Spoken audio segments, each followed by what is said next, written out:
Well, hello everyone. Thank you again so much for joining me today. My name is Ryan and it's very nice to meet you if I haven't already met you in some way, shape, or form.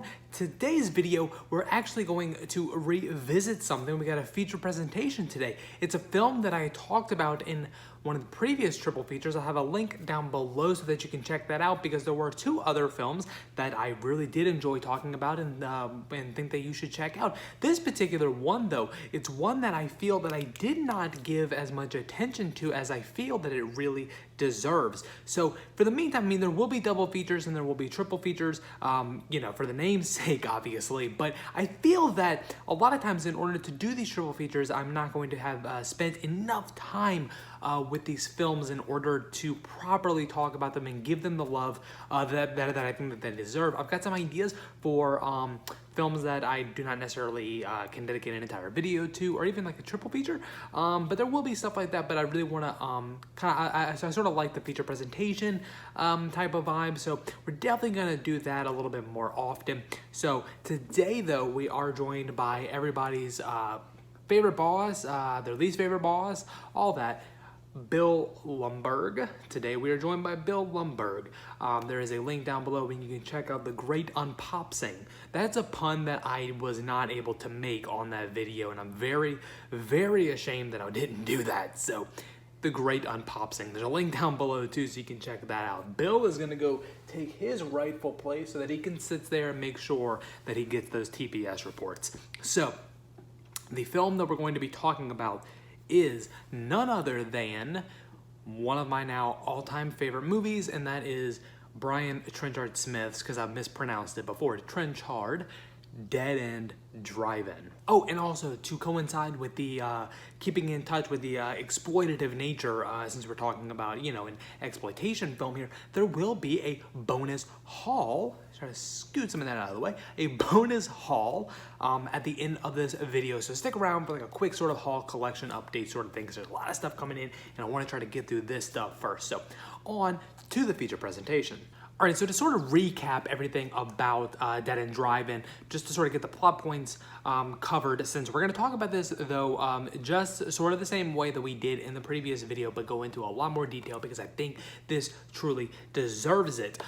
So this is set in a near dystopian future where there have been multiple crises globally to where unemployment has dropped significantly low, the economy has completely collapsed, and so essentially, there is no future, there is no future for the younger generation, to where now they have essentially run amok throughout the streets. There are multiple gangs, there is graffiti everywhere.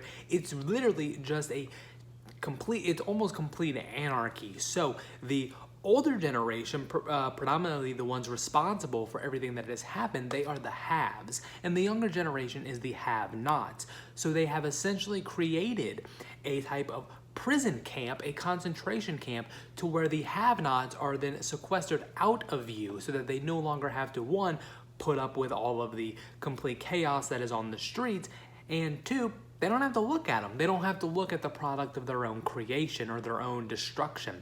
So they literally create a prison camp inside of these drive-ins to where the ticket prices are incredibly low for unemployment, and that's because obviously it's a thing about $3.25 as opposed to $10, because that is the entry fee that will get you into basically a type of commune is how they kind of transformed it. It's a prison because you can't leave, but they transformed it into a commune where they are supplying everybody with drugs, exploitation films, new wave music, all sorts of stuff.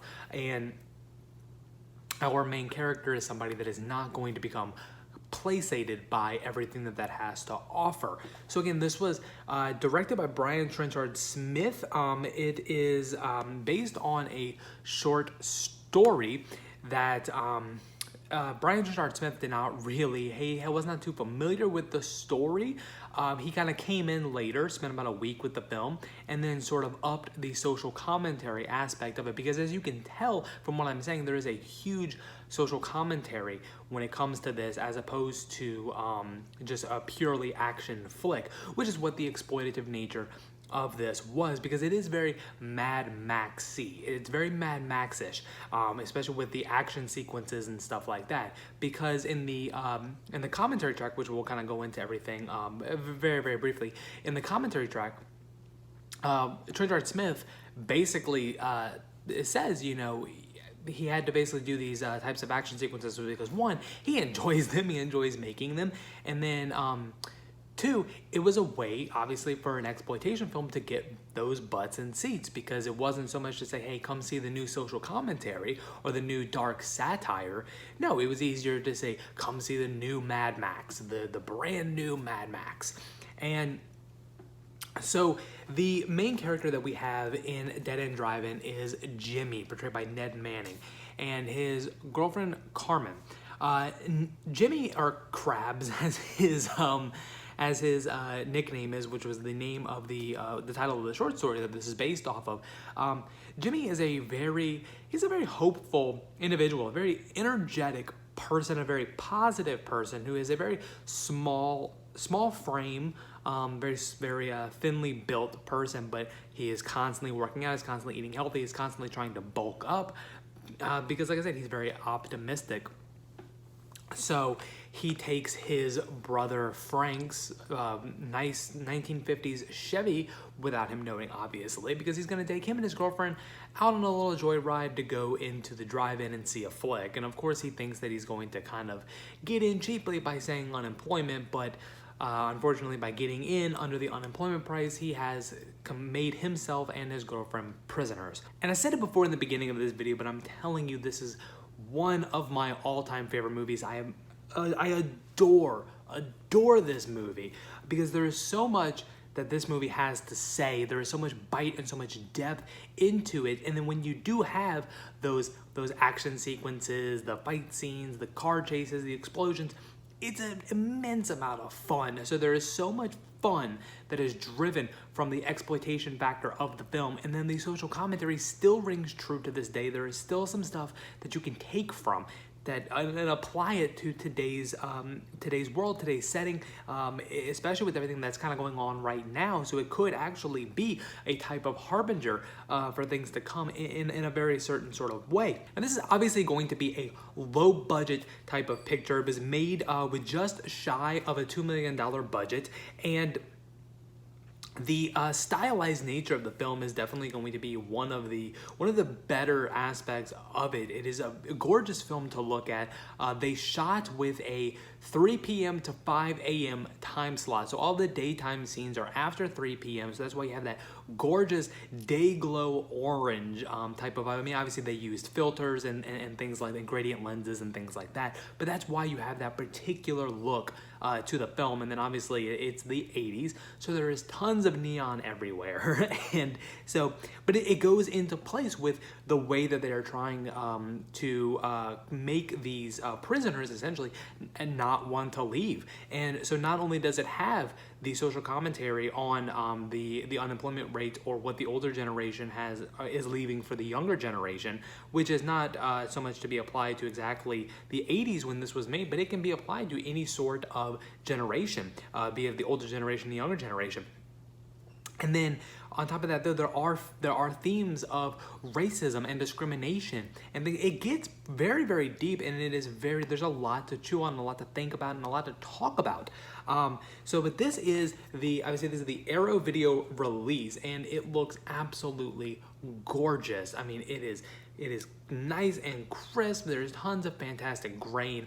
It is great. This is the original theatrical poster that is on there, or one of the original theatrical posters. I don't know if it's the very first, because the film itself actually did not do very well at all. The distributors didn't understand it, and a lot of audience members didn't understand it. I mean, unfortunately, when this film was released, the theater that it was showing it at, even the people that wanted to see it, they had a really hard time seeing it because the theater was actually under construction, and this was being shown on the lower level amidst basically through all of the construction. So it was very difficult to even find the movie in the theater that was showing it. And then the main actor, Ned Manning, he ended up bringing this film to a bunch of high school students, and it found an immense audience there and started to build that cult following, and gave it an audience to see just how fantastic this movie really is. So obviously with all Arrow releases, there is a reversible artwork, the commissioned artwork, which is great. It's an absolutely fantastic, it really gives, it shows off that neon vibe, but I mean, oh, this really can't be beat, especially that pink. No, definitely cannot beat that pink. And obviously, with all of Arrow video releases, there are some fantastic special features that are in here as well. The highlight of it, to me anyways, being Trenchard Smith's commentary track, which is absolutely insightful. He seems like a very humble and very easygoing, down-to-earth individual, because the fantastic thing is that he constantly critiques the movie, because he was about 35, I believe, when he made this film. And so he was still a young feature filmmaker. He had done other projects in the past, some of which are in here, which is very cool. But he critiques his movie, and that's why I think is so fun. He actually kind of gives a lot of insight into, for aspiring filmmakers, when he kind of says, I wouldn't have done it this way, you know, don't show the audience your hand. And then what's also great is that there'll be scenes when things are on fire, and he's like, we put that on fire because, well, everything just kind of looks better if there's something on fire in the background. So it's great. It is absolutely fantastic. And one of the things that is included on here, you get two different Trenchard Smith projects. One is an hour-length classic television documentary that he made. I say classic because that's the way it was on here. It's 1976. It's going to tell me I'm wrong. It's going to tell me that I'm wrong. It doesn't, but I think that it's 1976. And it was an award-winning documentary that he made on stuntmen titled The Stuntman. The main feature that we have on there is Grant Page, who did a lot of work for Trenchard Smith. Actually, during the filming of that, he signed Grant Page to a 5-year contract, and he did work in The Man from Hong Kong, and he did work in Mad Max. So he is definitely going to be the star power behind it. And it shows about 3 different types of films being created: a war film, a high-octane action, and a Western. And it is a fantastically insightful documentary. It is restored, but I mean it's dirty footage for sure. It's very dirty footage. There's lines, there's splotches. I mean the grain, obviously it's film, but it is a more dirty presentation. But it is still fantastic, because I mean granted, yes, there have been a lot of changes when it comes to stunt work, but there's still a lot of danger in a lot of different stunts. And it's just insane when you kind of look to say that there is literally just one rope separating these people from death. And one of the stuntmen, in fact, has a heart condition to where he can't run more than 3 miles or 2 miles without becoming completely exhausted. And he's sitting there running motorcycles at 30 miles an hour into cars, and the only thing, he's got to time it at the right level, because the only thing that's going to stop his fall is a mattress that is laid on top of some empty cardboard boxes. I mean, it's bonkers. It is so insane. And just watching this, how unfold, how everything is done, the dangers involved, and then having them talk about why they're stuntmen in the first place. So it definitely shows Trenchard Smith's love and passion for this type of thing, which is why when those exploitative natures were in his film, that's why it was usually those types of films, especially early on.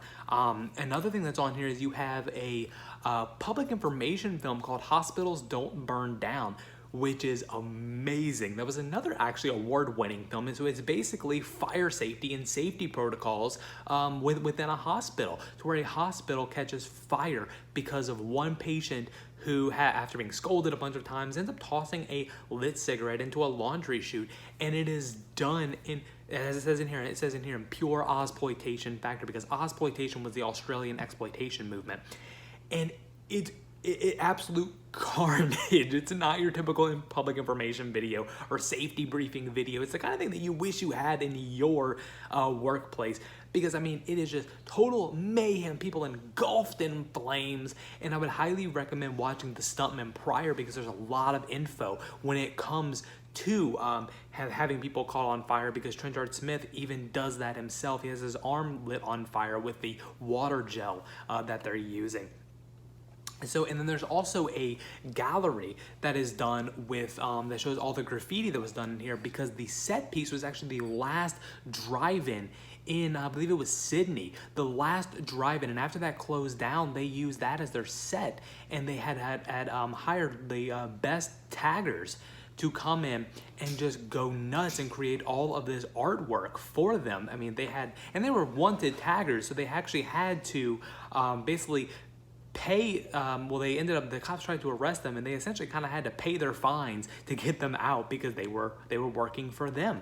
So there's so much fantastic things about this movie. I cannot give this movie enough high praise. The stunt at the end, obviously I did not want to give anything away, but the stunt at the end was actually the most expensive stunt in Australian film history at the time. I'm sure it has been surpassed, and it did in fact break a world record.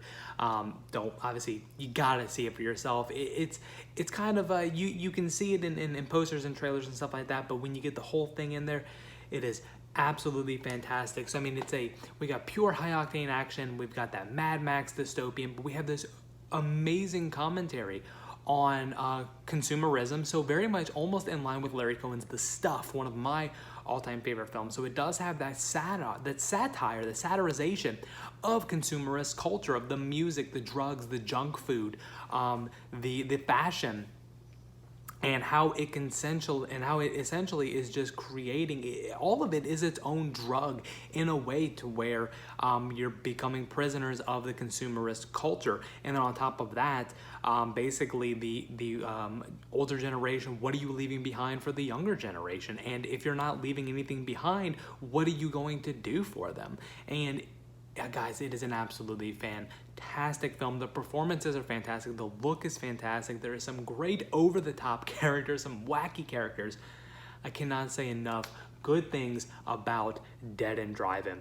Again, had to make this video to sort of give an honest look and a full, more in-depth bite into it, since I really want to focus having more videos when I can fully kind of grasp into a film and not kind of give you a sort of a half-cuff video about a film, especially if I can say a lot about it. So thank you so much for sitting down and checking out today's feature presentation today. But as I did say, there is a bonus haul. In pure exploitation factor, we do have a bonus haul today. So let's get into it. This comes from two different places. The first thing I've got is from Walmart. When I did a recent Walmart run, we're just gonna go right off the top, go real quick, because this is a bonus. This is a freebie. This is the bonus fry that you get for having me gush about this amazingly fantastic movie.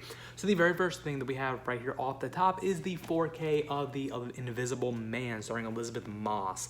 I did not see this. I did not do the in-theater rental for this one. I've just heard so many fantastic things about this. I have heard some mixed reviews, obviously, but it's mostly positive. I do love Elizabeth Moss, so I'm really, really interested to not only check out her performance in this, but ultimately what this movie is going to hold up. So we will be doing a feature presentation on this for sure. The next one, so Walmart is doing this thing where they have DVDs for, I think it's about like $3.75. I think they do like $3.74, but it's the $3 and some change.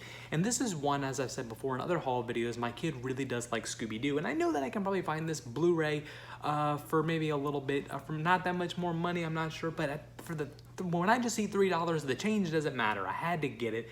I love this movie. I have fond memories of seeing this movie in theaters. Hopefully she'll like it as well. I can't wait to show it to her. It is the live-action Scooby-Doo. I really enjoyed this film. Is it perfect? No, but the characters and the cast was absolutely fantastic. And this has Rowan Atkinson too, so come on. Second one, I don't remember as many fond memories for, but I do hope that she'll enjoy this. And for $3 and some change, I mean, I can't pass it up. Not at all. This one is one that my daughter, my oldest, really enjoys as well. She's been watching the sequel actually on Disney Plus, and I've caught a little bit of it here and there because, I mean, she'll just kind of jump in at any point and just kind of keep it going. So I haven't seen it, and they had this on rollback for $9. So I went ahead and picked it up, so now I can check it out. I haven't heard as many good things about the sequel, but I haven't seen it, and it definitely does look interesting, and I'm always willing to check it out. And that would be Maleficent. I haven't seen them. I'm always down for the darker portrayals in any sort of movie where we can get the villain in it. I always like the going more into the villain of these classic tales. I used to do that with storybooks back in the day because they had that one picture book. It's an old picture book where it was the Three Little Pigs, but it was done in the from the point of view of the big bad wolf. I really like that sort of thing. So I think that I really will enjoy Maleficent. Again, haven't heard that many great things about the sequel, but I am excited to check this out. This is another one on here that was one of those $3. I don't have it. I don't even know if I've seen this one, so I don't have a whole lot to say about it, but it is King Kong versus Godzilla. I don't know if I've seen this one before. I really don't. I don't even remember the year on this because it says, on here it says 1991. I don't believe that to be true at all. I believe this is a 1970s picture. It doesn't say it at all, but it's a Universal release. So for $3 and some change, King Kong versus Godzilla, absolutely, all day. And so this next one, Walmart has this new like minimalist slipcover line they're doing with DVDs and Blu-rays. The Blu-rays are $7.50 and the DVDs are $5. So there are some that I'm going back to get, obviously, because there's a couple of titles that, yeah, I wanted them in 4K, but for $7 and some change, I don't have it at all. I'm getting that Blu-ray. And this is one that I've had 2 different times. I've had the Snapper DVD and I've had the Blu-ray, and things get lost over the years. I've said before, story time for another day, but it's really not a very interesting story at all. But anyways, this is one of my all-time favorite films. It's one of my favorite books, and that is Stanley Kubrick's The Shining. Look at that slip though. Whoop, slipping it right out. Look at that slip. I really just like how minimalist that is, and they're all like this. It's just a basic color, and then it'll have one item in there. I really dig these a lot. I really like these. So it's just a basic bare bones release. It does have some special features. I don't know if it's any different than what's on the 4K. So again, they also have The Wizard of Oz, and I wanted The Wizard of Oz on 4K, but I don't have a Blu-ray of The Wizard of Oz, so for $7.50, it's kind of the same thing with The Shining. This is now the 3rd time that I've bought The Shining, and since I've really been a lot more selective on who I'll loan a movie to, it will now be the last time. So this last one, I went back for Second & Charles inventory reduction sale. I had to, because $3, I could not pass up $3. I still had a little bit of store credit left. So everything on here, I actually just spent $1.95 for these. And these are all, again, common titles, but it's stuff that I didn't have in my collection. So I have a still sealed copy of Gran Torino. I haven't seen this movie since it came out. I really did enjoy Gran Torino, but I haven't seen it since it came out, so I'm very excited to check back into this one. This was a really cool thing. For $3, all of the discs are in fantastic condition, and it's a season 1, so I'm all for that. I was a big fan of Breaking Bad. I watched all of Breaking Bad, but I never watched the spinoff, Better Call Saul. I never watched the spinoff, and now I can. So it's a 3-disc, I believe. Yes, it's a 3-disc set, all of season 1, for $3. Cannot pass it up. There's a lot of special features on here as well, including 3 uncensored episodes and some commentaries on every episode. So that's really cool. I've heard good things about Better Call Saul. I just never had gotten into it, no matter how much I really love Breaking Bad, and I never saw the Netflix film either. So that's another thing that I'll remedy at some point. But for now, I have Better Call Saul. Really pumped about that. This one was actually $2 and was a Blu-ray. I had never seen it before. I don't know too many fantastic things about it, but for $2, of course, I'm going to check it out. The only thing that I know about this is that we do have more of a gothic horror tale, and that is Daniel Radcliffe in The Woman in Black. I've never seen it, but again, for $2, and the disc is in fantastic condition, of course. So hopefully that'll be at least just like a good ghost tale. That's kind of all that I'm hoping for with that one. This is another $3. Haven't seen it, but for $3, I will definitely pick it up because it was one that I just never got around to seeing, and it was kind of like some of the ones in the previous Second & Charles Harl, where it was eventually it'll drop down in price and I'll pick it up. And for $3, Mad Max Fury Road. This is a Canadian release. I never saw Mad Max Fury Road. I've heard good things about it, and I'm a big Mad Max fan. So hey, it kind of pieces together, Dead End Drive-In. I didn't expect that. I didn't plan that. So am excited to check this one out. Tom Hardy, Charlize Theron. Definitely excited. And this was one I picked up the very first one during the first, I got the first one through the mystery box. I'll leave a link down below to that video as well. And I had never seen it, never heard good things about these two films, but to have the second one for $3, I'm usually not a big completionist, but it kind of kicked in at that point, and then I can check them out. I've heard this one is an absolute mess, so I'll be interested to see what I think about it. And that is the second Amazing Spider-Man movie for $3, the Andrew Garfield. Again, $3. Andrew Garfield, Emma Stone. I believe they're putting like 3 villains into this one. From what I've heard, it was just too much and just kind of all over the place. This movie I have seen. I haven't seen it since it came out, so I'd be happy to revisit it again. I enjoyed it. It's a very good action film. It's Scarlett Johansson and Morgan Freeman in Lucy. And again, for $3, cannot be beat for $3. This was a good film. It's a fun film. It's not, fantastic, but it's a lot of fun. I enjoyed it. I am excited to go back and check it out again. And same thing with this one. I haven't seen this since it came out. I remember having a lot of fun with this. It reminded me very much the same sort of fun that you get when you watch something like Scott Pilgrim versus the World. And that is Emily Browning. Emily Browning? Yes. Yes, Emily Browning. And it's Zack Snyder's Sucker Punch. Sucker Punch is a very over-the-top, highly stylized action film. I remember having a lot of fun with this one. Again, $3, absolutely. So guys, woo, everything fell. That's cool though. Thank you so much for sitting down and checking out today's feature presentation with me, going on and hearing me gush about how fantastic Dead End Drive-In is. I cannot give this the highest TCF recommendation. This is an absolutely fantastic film. It is a must-watch. I'll be revisiting this many times. I've already seen it twice now. And then going through this little bonus haul for sitting down here and getting the bonus fry with this haul. So guys, thank you so much for sitting down and chatting with me today. I will catch you on the next video, and I hope that you guys enjoy the rest of your day.